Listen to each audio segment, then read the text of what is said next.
ॐ नमामि गङ्गे तव पादपङ्कजं सुरासुरैर्वन्दितदिव्यरूपम् भुक्तिं च मुक्तिं च ददासि नित्यं भावानुसारेण सदा नराणाम्। जय जय गंगे जय हर गंगे जय जय गंगे जय हर गंगे जय जय गंगे जय हर गंगे जय जय गंगे जय हर गंगे जय जय गंगे जय हर गंगे जय जय गंगे जय हर गंगे जय जय गंगे जय हर गंगे जय जय गंगे जय हर Gange.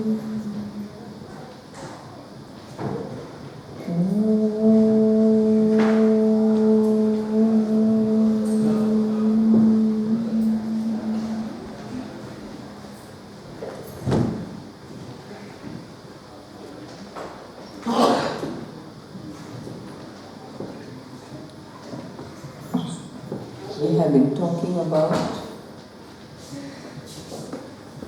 the 7 steps to making Bhagwan a family member. A family member is a member whom you acknowledge, whom you spend quality time with, whom you listen to, whom you talk to, whom you trust, whom you understand, whom you work together with. There are many things that takes to make a person a family member. We saw the first step is to first know this member. Who is this member? How can I understand Ishvara?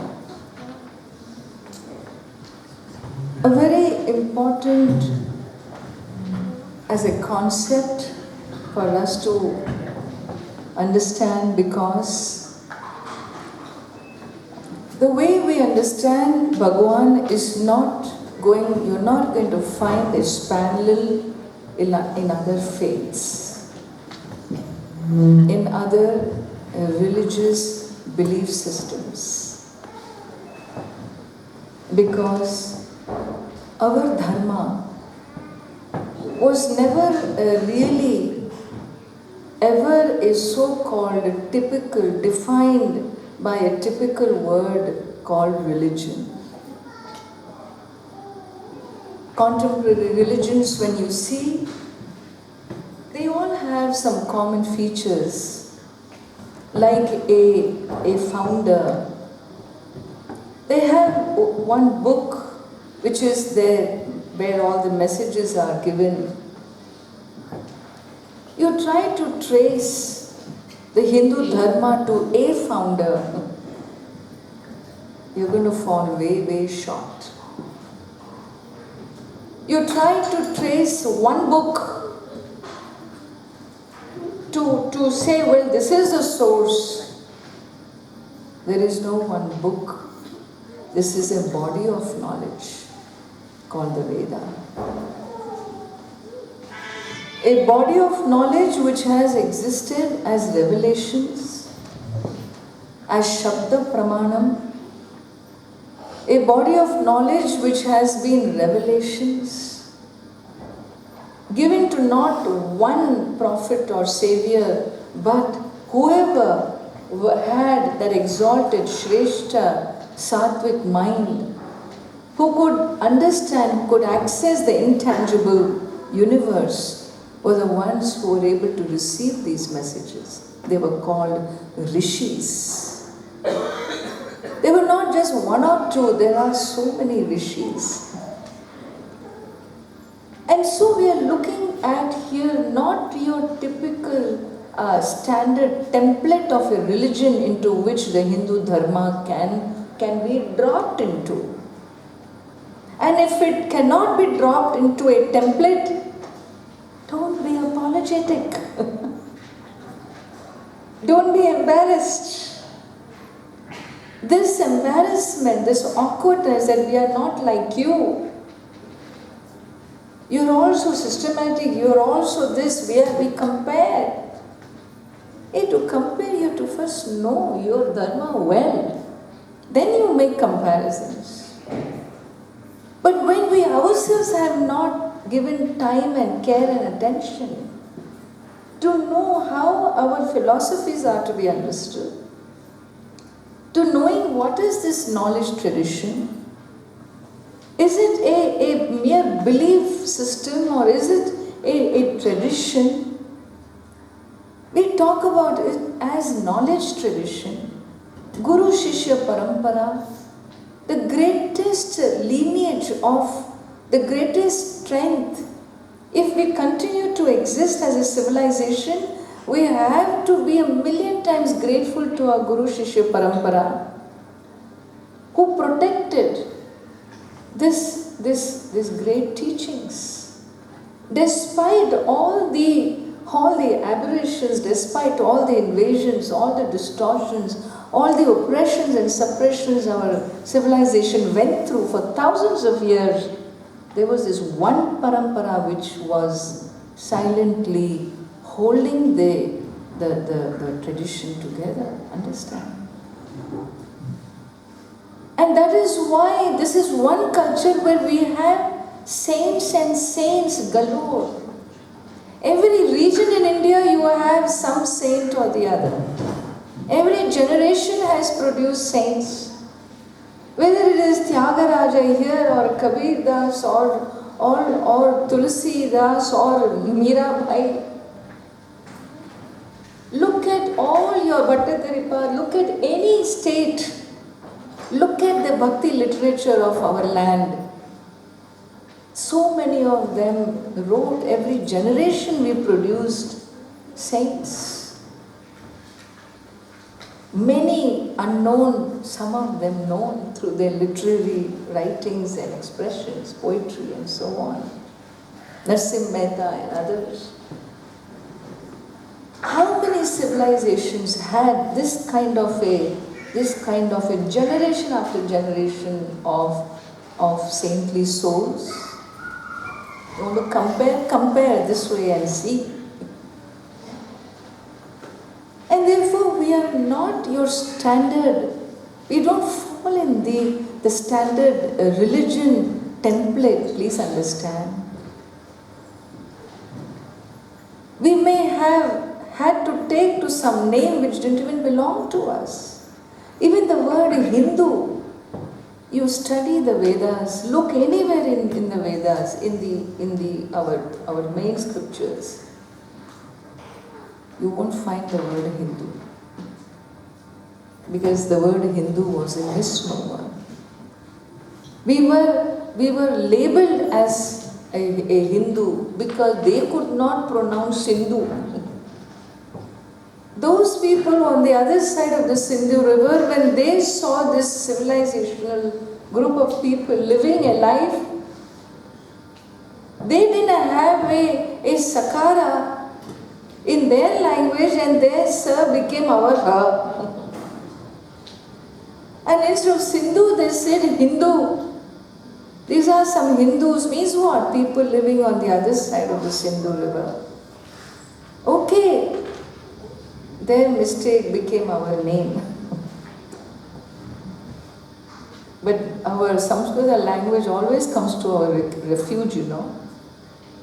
And our scholars have managed to pull out a meaning out of the word Hindu. Him apashabdam dushayati khandayati iti Hindu. Him is apashabdam. Him is the wrong, the adharma, the distortions, the one who can destroy, one who can see through that which is not true. He is a Hindu. Thus a meaning has been given. It doesn't matter. What matters is what we stand for. What is our thought system? What is our philosophy? How inclusive it is. How it has managed to survive through thousands of years and grow. These are the elements to really understand, to know. And as we saw for us, Bhagavan doesn't only live in these abodes that we create for him. Like in other faiths you find, there is an abode, call it a church or a mosque. These are abodes of the divine, beautiful for community prayers. For us, every Hindu home is an abode of Bhagavan. Every Hindu home is an abode of Bhagavan because there is no Hindu home without an altar.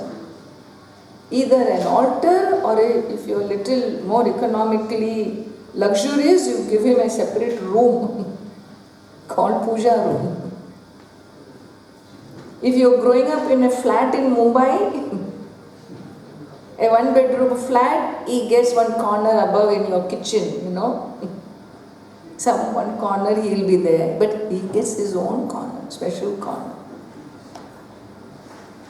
And so, know in your tradition who is Bhagavan. Abhinna nimitta upadana karana. Because of which, as an inseparable, intelligent and material cause, because of which he is not only omniscience, he is also omnipresent. He is not only omniscience, nimitta karanam, he is also omnipresent, upadana karanam. He is not only Shiva, is Shakti, is Ardha Narishwara, is Purusha and Prakriti. The higher cause and the lower cause is how it is talked about in the tradition. The intelligent and the material. And this is the reason why Bhagavan is worshipped in these temples as various elements. Panchabhuta Maheshwara. He is Akasha in Chidambaram. He is Vayu in Kalahasti.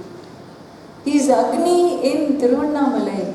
Like this you have, every element is Bhagavan.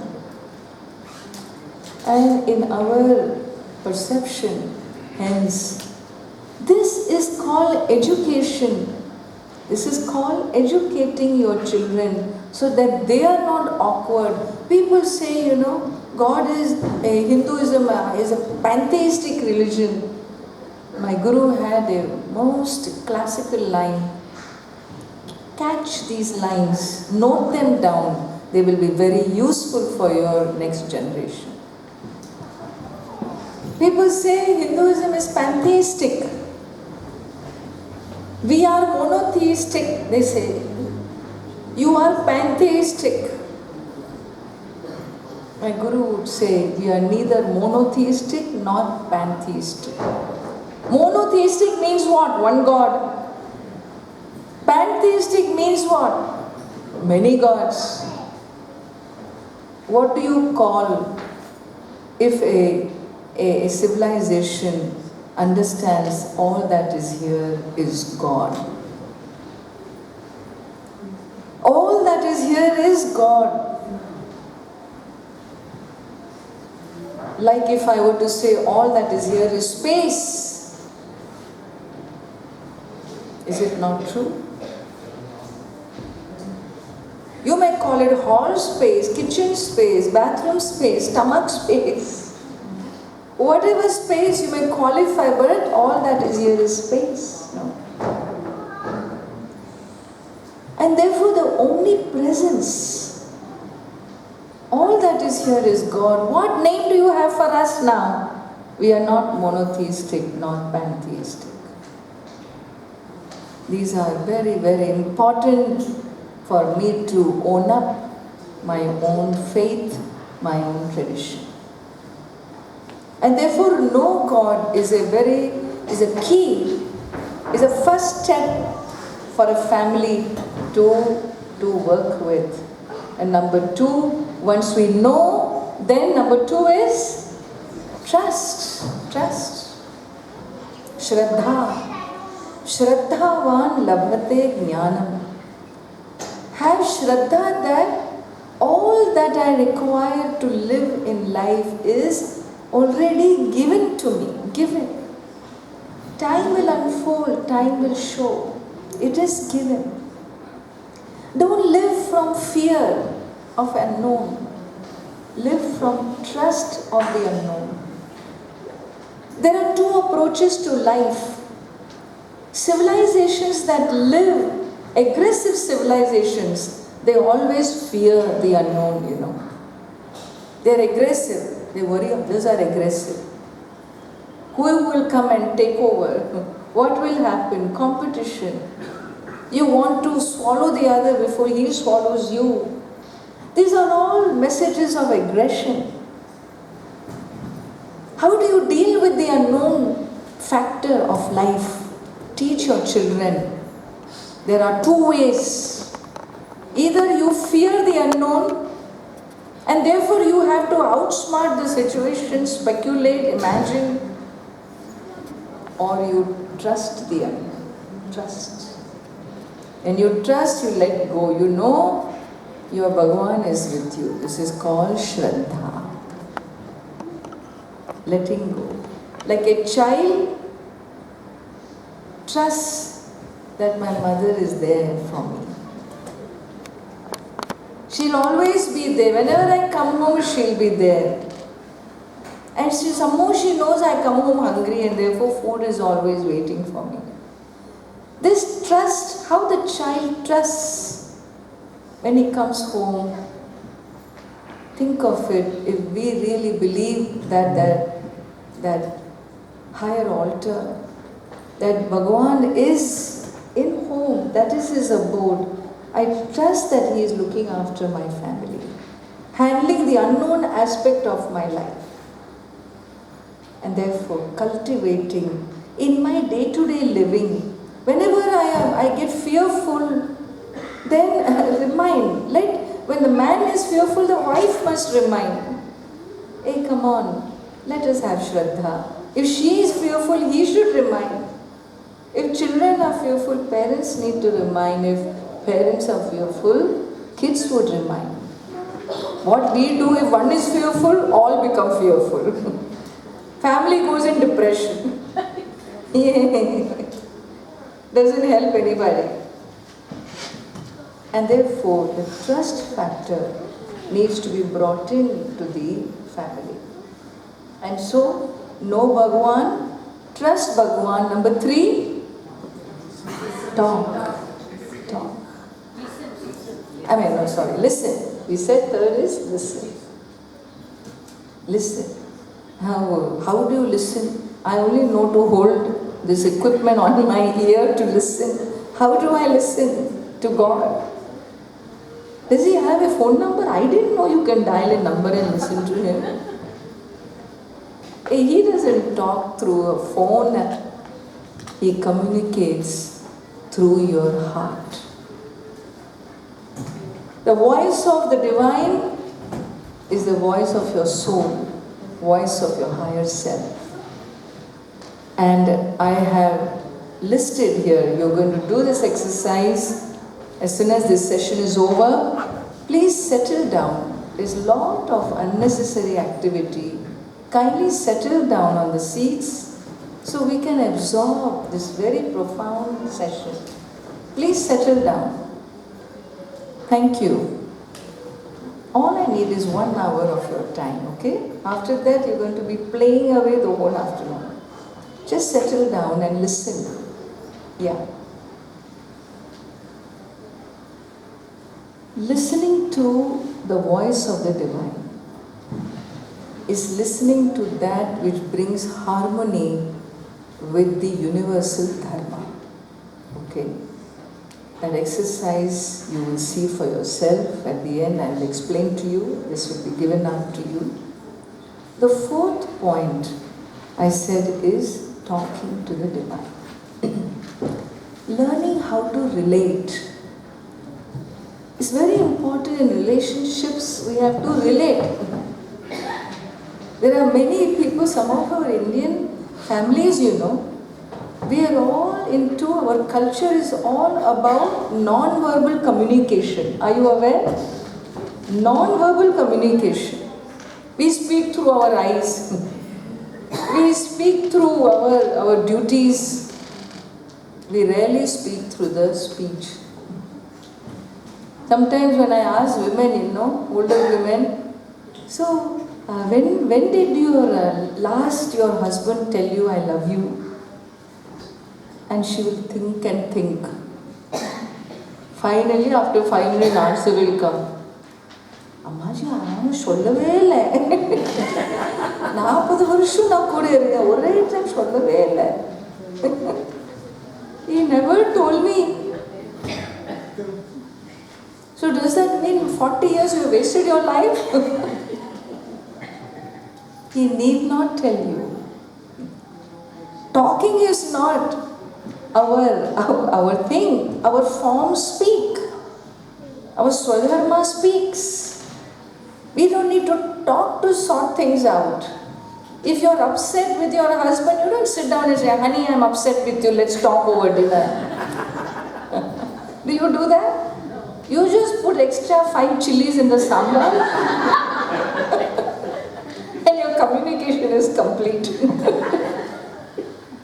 And he said, how could she do this? She knows I have ulcer. How could she put this 5 chili extra? Oh, something must be wrong. She must be upset with me.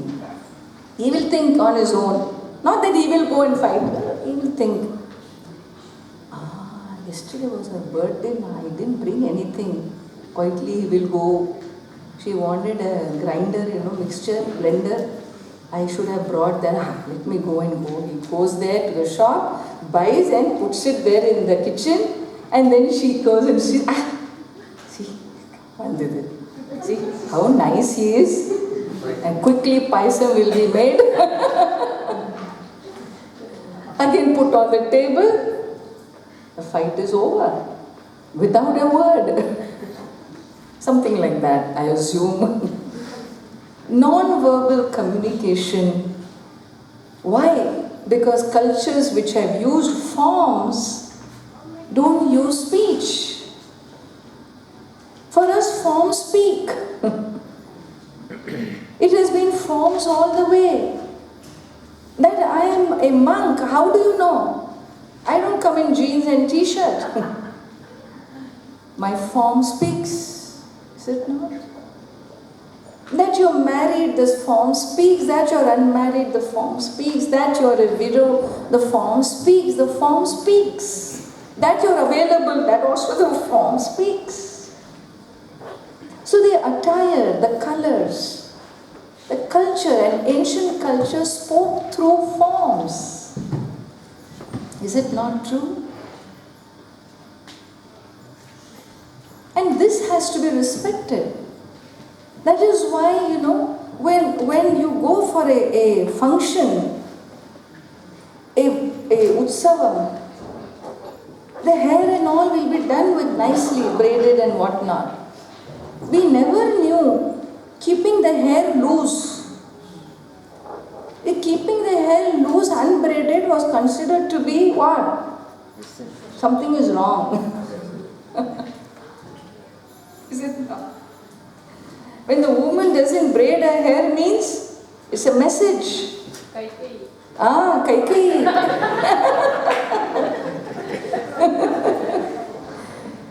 She opens her hair and removes her jewels and then goes there and lays there. What? Steaming. Steam comes out through her ears, through her nose. That is the image of what? Something is very wrong. Today, anywhere you turn, first of all, Indian women don't have skimpy hair, Their hair means it's like a big flow. And then you walk around, knocking out, let it be. You knock out hair this way, that way. It is confusing message. Message is confusing. Forms speak a certain way. Please talk to your children. Let them understand why we braid when we braid. When we leave it open, everything is a message. Non-verbal communication is the strength of a classical culture, an Eastern tradition, an old civilization which is alive and vibrant. It speaks through its forms. It is the most beautiful heritage that can speak through forms and people understand. I can look at the nose ring and tell whether this person is a Brahmin or a non-Brahmin. One will be on the right side, the other will be on the left side. You can tell whether the person comes from which village based on how many of these here, pokes are there. So much is spoken through the jewels. The attire is an attire that wraps, is never an attire which fits. It's about modesty. It's not about accentuating curves. That is how clothes are draped. Jewels are all 22 carat. Which Indian woman will be satisfied with 14 carat? Dowrele 14 carat karacha, you will sign off that family. 22 carat because that's Mahalakshmi. Ilya. She is Mahalakshmi Swarupam. Everything is symbolic. And so, know God, trust God, listen to your soul, understand your traditions, what is coming up. And fourth, I said, speak. How do you speak? Our tradition talks about Nava Vedha Bhakti. Shravanam, Kirtanam Chaiva, Smaranam Padasevanam, Archanam Vandanam Dasyam, Sakhyam Atma Nivedanam. These are 9 types of devotion. Different tools because different inclinations we have. So Parikshit, for him, when he had only 7 days to live, he needed to listen to the glories of the divine and invoke the devotee in him. A devotee and a devotion that would just melt him into the divinity. And so Shravanam, example given is Parikshit. Parikshit. Everybody is not a good listener, as I can see in this audience itself. Then what do you want to do? Kirtanam. Okay, bhajan karo. Every Ayyappa puja you are there. Any Gita pravachanam you stay away. Okay. This is the way you bring out the devotee in you. This is what works for you. It is okay. Different forms of expression. The whole destination, purpose is what? To make the devotee out, bring the devotee out. Don't let your devotion be an act. When you see our devotion, is one act. Did you light the lamp in the morning? Yes, I lit my lamp. My devotion is over for the day. That's all you do, light a lamp. That's all you do, agarbatti. No, Ammaji, I also say one prayer. Which prayer do you say? Shuklam Varadharam Vishnu Shashivarnam. Which you learned when you were 2-year-old, 3-year-old. That's all. Where is time? You don't understand our Australian life, Hey, how much time you need? You sit and spend all kinds of time with all kinds of people, the most important member of your family, who can deliver all that you want during the day. The highly most influential member is this sacred being right there. Your first intelligent step is to spend your best time with him. Talk to him, trust him, make him give you what you are seeking. Invoke the higher. Then go about doing what you want to do. This relationship needs to be alive. And therefore, Kirtanam is one beautiful expression of bhakti. Like Mirabai, you use her as an example to describe Kirtanam. Shravanam, Kirtanam chaiva smaranam. Smaranam is reflecting, reflection. Like Prahlada, you find in him what? Always one japa, all the time remembering the divine. When you love somebody most, you will always remember him. In spite of yourself, you will remember, is it not true? Smaranam shows the love of the child towards the divine.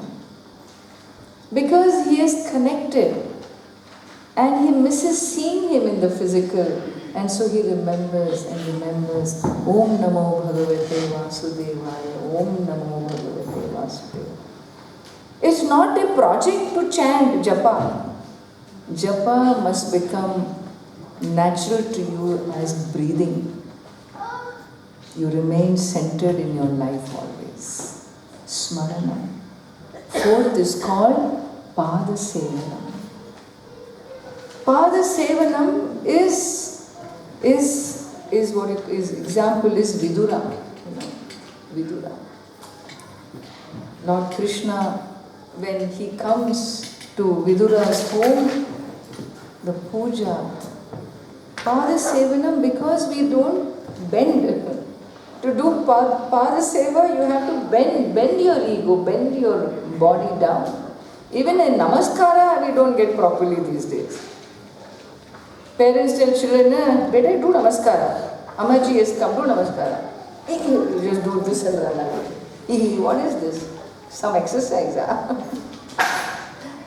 You're supposed to touch the feet.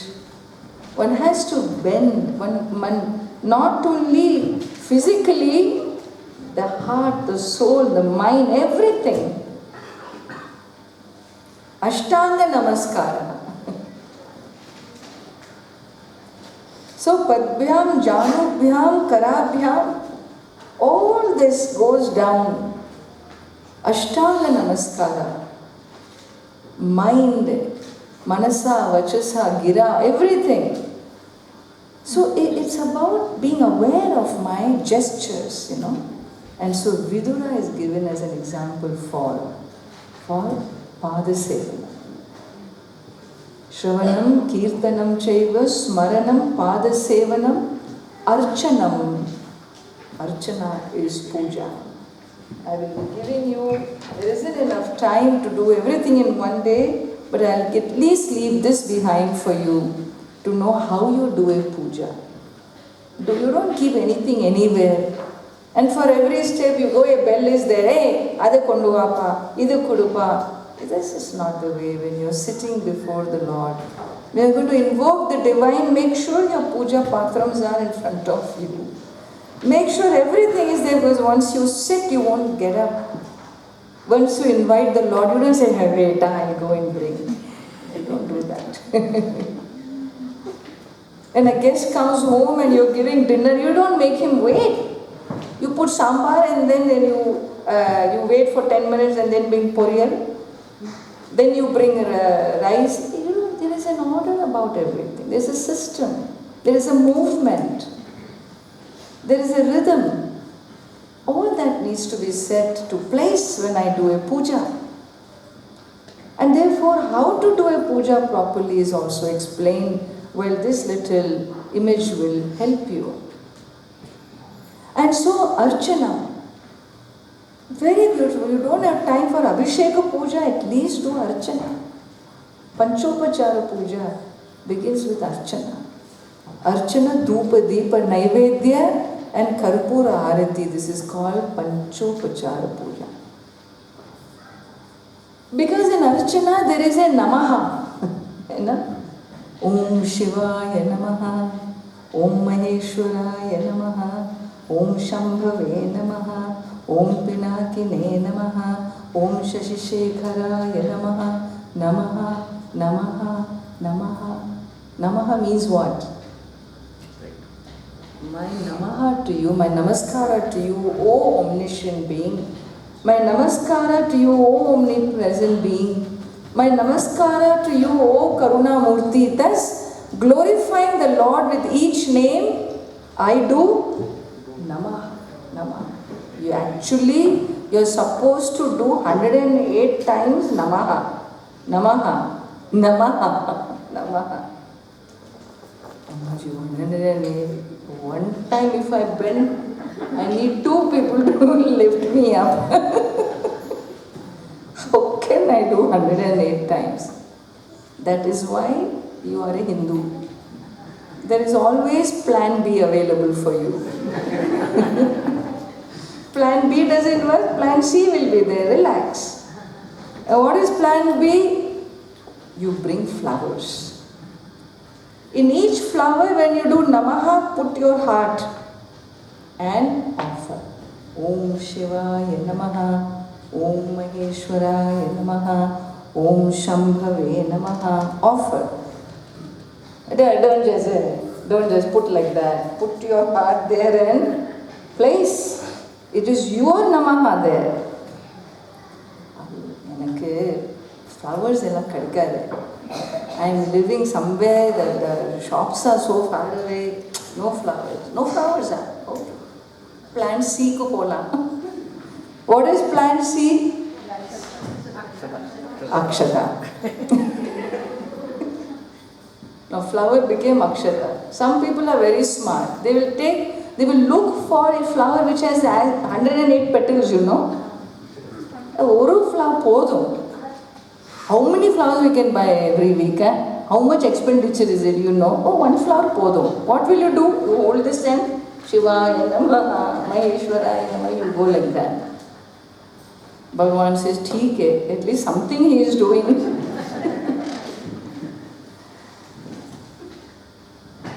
And then better than him, plan D is Akshata. This Akshata people, that's the most terrible way.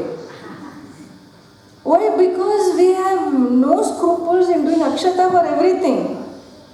Pushpani samarpayami Akshata, dhupamagrapayami Akshate, deepam sandarshayami Akshate, naivedyam nivedayami adavaru. Naivedyam will definitely come because I have to eat, you know, afterwards.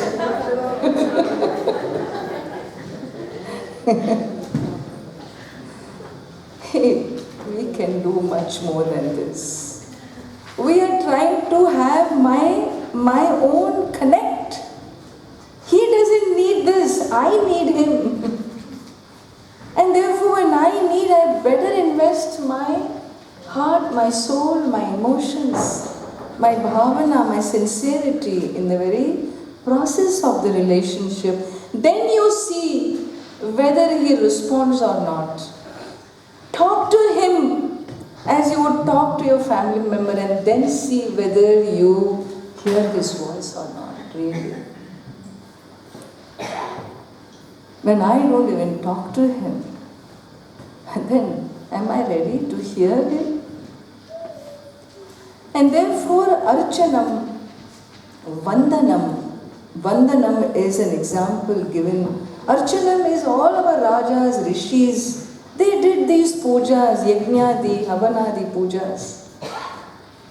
And Vandanam, Akrura is an example for Vandanam. Akrura was this uncle, of Lord Krishna. He is sent by Kamsa to go bring him from Gokul to Mathura. Akrura knows the intentions of the Raja. He loves his nephews, but he goes as an emissary. He has no choice but to go and bring them back. When Akrura goes, all would receive him, they love him, respect him.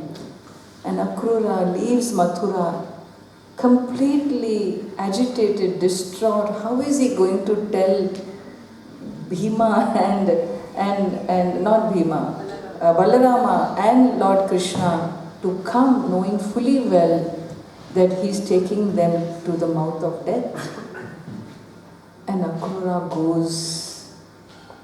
And the minute he reaches Gokul, he sees, he's told, Lord Krishna was just here. He goes in search of him. He was just here. And he gets down the chariot. And wherever he walked, that dhool, that soil, Akrura takes to his soul. He touches those soil, he falls, he surrendered to the soil where Lord Krishna walked.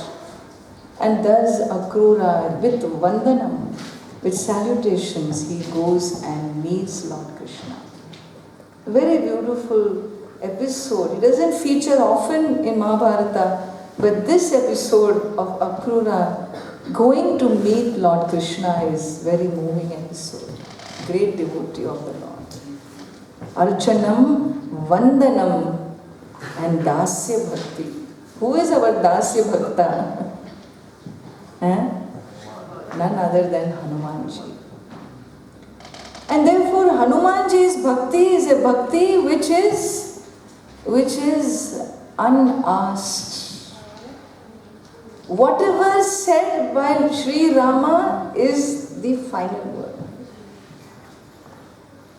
Deha buddhya tu dasosmi jiva buddhya tadamshakam atma buddhya tvameva aham iti me nischita matihi. Hanumanji says, when I see myself as a body through the body, as an embodied soul, I am your dasa.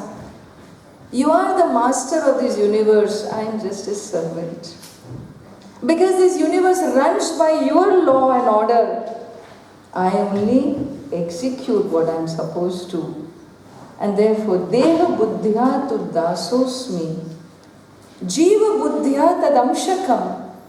When I see myself as an individual, you are the total, I am just one. And therefore, I am your amsha, you are the amshi. I am the anga, you are the angi. And so, I am your amsha.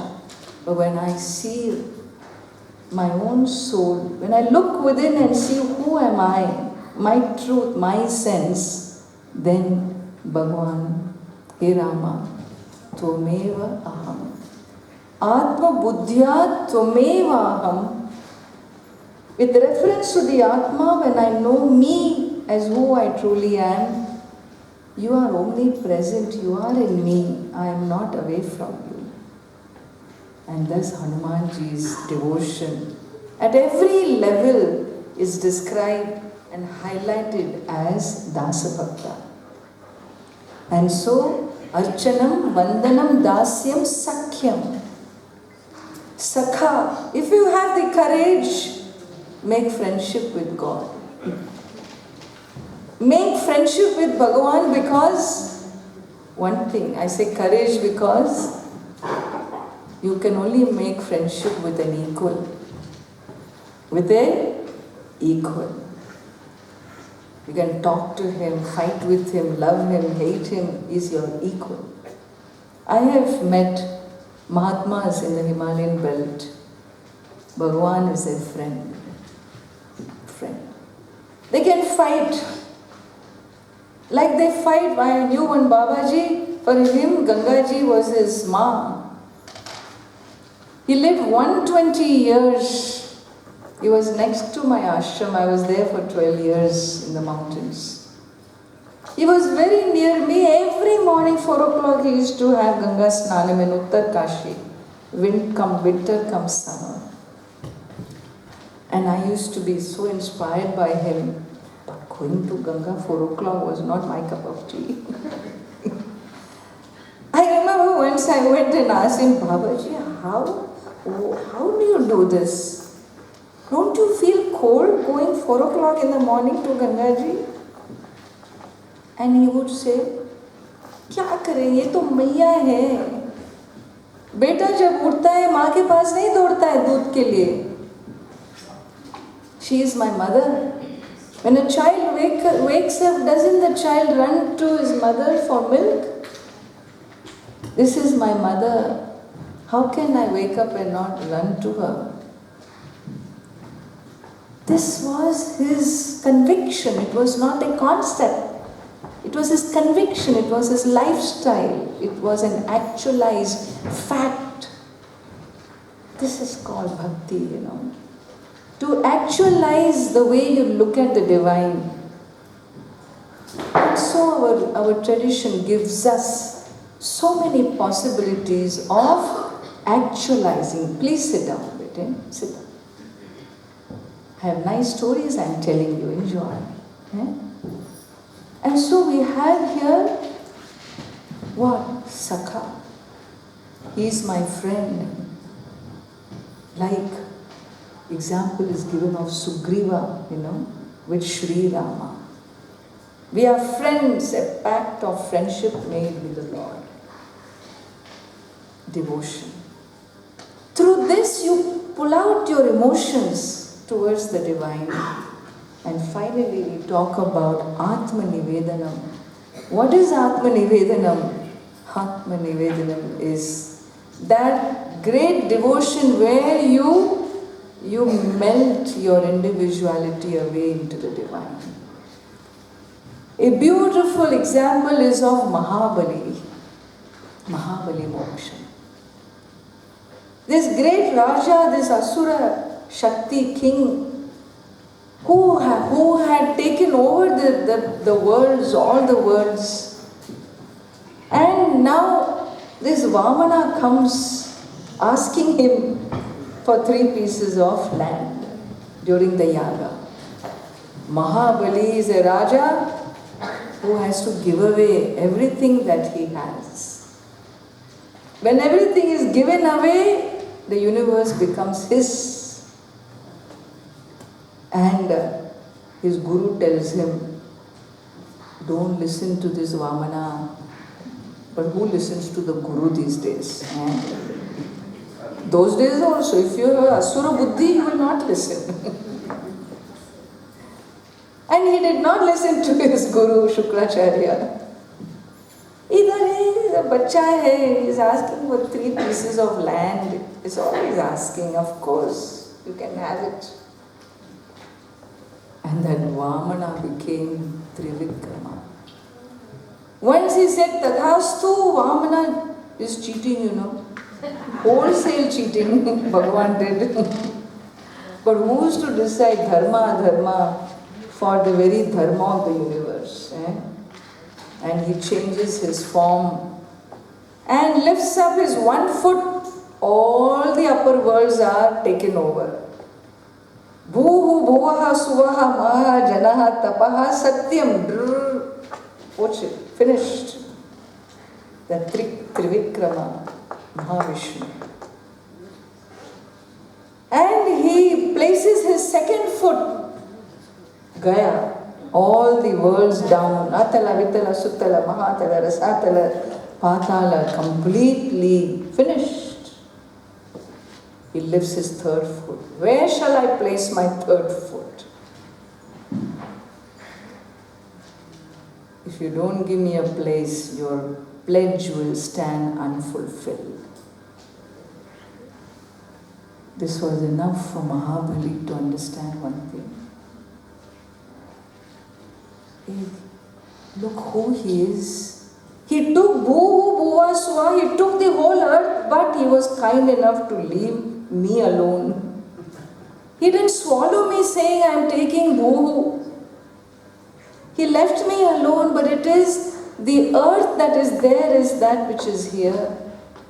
He left me alone.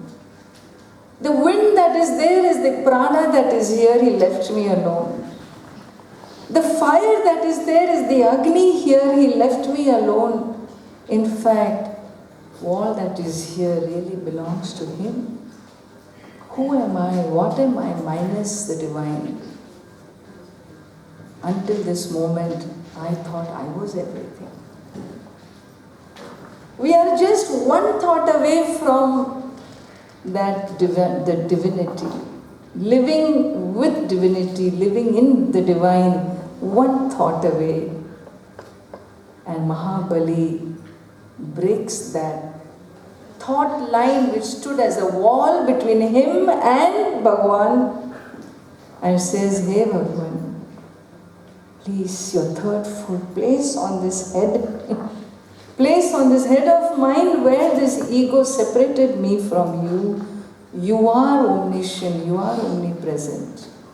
This is called Atma Nivedana. Mahabali Moksha. Onam. And therefore, Navavidha Bhakti, there are each way, whichever way works for me, to make Bhagavan enter my life into day-to-day living. Pick and choose, take, there is no template.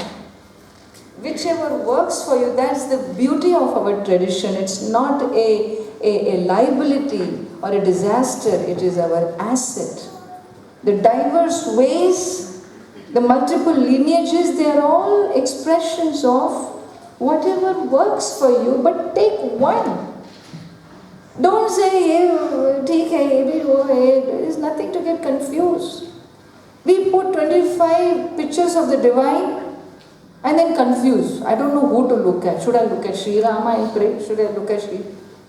Look at the altar and pray. You think if you pray to Lord Rama and not to Krishna, the prayer doesn't go to Sri Krishna? You think if you pray to Sri Krishna and not to Ambal, that she will feel left out? She is not your mother-in-law, okay? She is a Devi. She is a universal Shakti. It is one power which is sitting in different phenomena of the universe. And therefore, let me understand and connect. This is called dialoguing, talking. Navavidha Bhakti Dwara, speak to the divine. And then I talk about join him. When you have a family member, you join with them, isn't it? When mom is cooking, young girls join. When dad is cutting the grass, young boys join, I hope. You join your older family member. And how are you going to join with the divine? You will co-create with him. What does he stand for? The divinity stands for harmony. The divinity stands for peace, shanti, harmony, oneness. When you create your world in your home with your family members, you also have a responsibility to choose. And you have one choice. Your mantra from now on at home is how you are going to choose. Are you going to choose peace or are you going to choose conflict?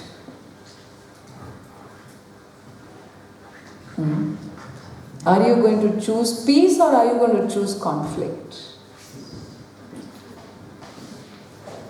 You want to be at peace or you want to be right? Ask yourself. Amaji, I want to be right. Then be ready to lose peace. If you choose peace, then you may sometimes have to let go. And therefore choose properly. Because when you choose peace, you are working with the divine. You're creating your life with the divine when you choose peace. You're creating life with your Swadharma when you choose peace. And so, join with the divine. You're all going to do as families, you're going to have mono act post-lunch. Any of these themes you can take. You want to do conflict versus peace in a home, pick it up. You want to choose greed versus gratitude, take that. Take any one theme in the 7 steps that we are going to be talking. Well, join with Bhagavan, and the other one, I say, meet him. Learn to see him. Meet him means see him. How do you see him? By seeing reverence. By having reverence in your eyes. Reverence towards life is how you meet Bhagavan. Reverence towards the plants, towards the animals. Reverence towards all life forms. Reverence to the nadi, to the rivers, to the trees, to the mountains. Reverence. Through reverence you see Bhagavan. Understand? That means what? Ahimsa. Our culture always highlighted Ahimsa Paramo Dharma. Why? Because reverence. Bhagavan is here, all pervasive, and therefore reverence. And so you meet Bhagavan through reverence. And finally, the last one is you empower the Lord. How do you empower him? If you have trusted him that he is being your greatest provider, then you will learn to be grateful. You will always see the glass as half full. And when you see it as half full, Bhagavan gets empowered. Because you are acknowledging what he has given. You are not telling him, you didn't do this, you didn't give me that. Whenever I go to the temple, my checklist comes. Job already 10 days are gone. 10 days are gone, job complaint. Another complaint. We keep on making a checklist every time. Temple means what? How many things I have to ask? I better get my application down properly. Do I ever go there to just say Nandri, thank you, gratitude? Do I ever go there to say you have given me everything, oh Lord? Yes, Samaji, we do it. When do you do it? I do it during Navaratri. Saraswati Puja. It's a time of gratitude where you don't take anything, you create an altar. Your Gollu is an altar where you depict the universe and glorify the universe. I do it not even knowing what I am doing. I think I do all this Gollu Navaratri to have more competitions with my neighbors. Neighboring mommies, you know. But it is supposed to be a time for gratitude. You keep the whole universe as Ishvara, all beings, everything there, fruits, vegetables, everything, and just worship. You don't take, you only give back. Saraswati Puja is about worshipping the goddess in her full glory. Rest of the year I am taking from her. But this one day I leave her alone and acknowledge. And therefore, gratitude.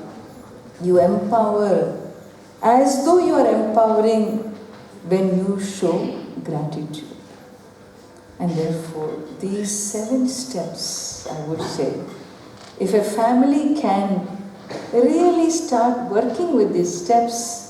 The parents, the children, the grandparents all come together and do these. Your whole relationship to Ishvara changes. And therefore, we are going to spend the afternoon with some wonderful games I have planned. One is that you're going to have 12 o'clock now, I will leave you alone, not to simply run around and play. Kindly use this afternoon to be focused. And this 12 to 1 until lunch, every family will be given the sheets. Just wait now. Every family will be given the sheets, and what we will give you is, you're going to see the 7 steps. As a family, you will decide which is your asset, which you do well as a family. And I want you to put a script together. A script together that you will share in front of the rest. You will come here after lunch on the stage and share. Greed versus gratitude, share. Voice of ego versus voice of God, share. What happens when a family is all ego? What happens what happens inside behind closed doors? I don't know what happens behind your closed doors. But if it is behind closed doors, there's Bhagavan as the head, then the family decisions how they are. When it is egos, how are those decisions? Enact, play it out. Think of a situation where the child is a devotee and dad is not. Child wants to go to the temple, dad does not. Show that. I'm not saying you show your family, but show a scenario, how it will be when the kids are, I know kids who want to be vegetarians, but parents say, Vanda. No. You should eat chicken soup, it's very good for you. So this kind of parent-child conflicts that come up at home in food habits and so on and so forth, let us show that and see what is our message, what is it, how we want our children to grow up. Okay.